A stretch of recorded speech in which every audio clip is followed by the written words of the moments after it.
teman-teman. Di pertemuan ini kita akan belajar bersama tentang bagaimana cara kerja hormon auksin pada pertumbuhan dan perkembangan tanaman ya. Untuk teman-teman yang belum mengerti bagaimana mekanisme kerja hormon auksin, yuk simak video ini.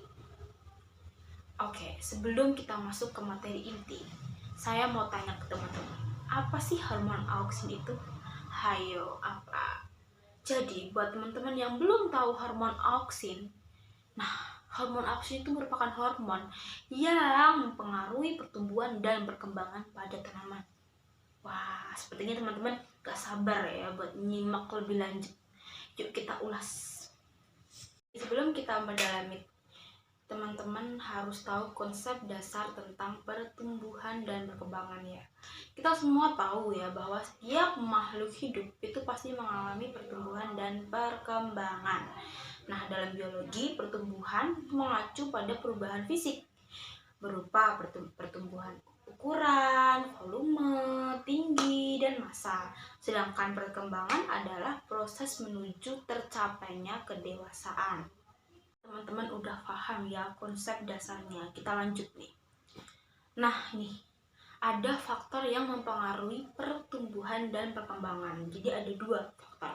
Yang pertama itu faktor eksternal yang meliputi gizi, cahaya, air, suhu, oksigen, kelembapan, dan sebagainya. Sedangkan yang kedua itu ada faktor internal yang meliputi gen dan hormon. Wah, udah mulai di-spill ya tentang hormon. Jadi, hormon adalah pengendali kegiatan dengan mengirim sinyal kimia ke sel untuk melakukan sesuatu atau justru tidak melakukan sesuatu. Nah, pasti saat ini teman-teman bertanya-tanya, hormon hewan dan tumbuhan itu sama apa beda ya? Beda ya teman-teman. Nah, penjelasannya begini. Jenis hormon itu mempengaruhi pertumbuhan dan perkembangan pada tumbuhan. Di antaranya itu auksin, giberelin, stokinin, gas etilen, asam abisat, kalin, dan asam traumalin. Yuk kita masuk ke apa sih itu hormon auksin.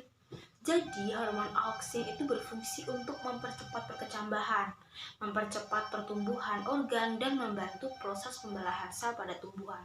Namun hormon auksin itu mudah rusak bila terkena cahaya matahari. Oleh karena itu, jika terkena cahaya, hormon akan bekerja kurang maksimal, sehingga tidak dapat mempercepat perkecambahan dan pertumbuhan organ. Kak, pastikan gak afdol kalau belum ada contohnya ya. Oke, kakak akan ulas eksperimen yang membuktikan cara kerja hormon auksin ya. Jadi, kita perlu mengamati perbedaan pertumbuhan yang terjadi antara benih yang ditanam dan diletakkan di tempat yang gelap dan benih yang ditanam dan diletakkan di tempat terang. Hasilnya, benih yang diletakkan di tempat gelap itu akan lebih cepat berkecambah dan lebih cepat mengalami pertumbuhan organ. Sedangkan benih yang diletakkan di tempat terang itu akan lebih lama berkecambah dan lebih lama mengalami pertumbuhan organ. Oke, jadi auksin itu akan rusak bila terkena cahaya matahari. Sehingga auksin pada sisi yang terkena cahaya matahari itu akan berpindah dan terkonsentrasi pada sisi yang lebih gelap. Akibatnya, auksin yang terakumulasi di satu sisi itu akan mengakibatkan pemanjangan batang, sedangkan sisi tanpa auksin itu tidak memanjang. Sehingga jika dilihat, batang akan membengkok ke arah datangnya cahaya ya teman-teman. Asal sudah kakak jelaskan tentang cara kerja hormon auksin ya teman-teman. Bagaimana? Semoga teman-teman terbantu ya dengan penjelasan kakak.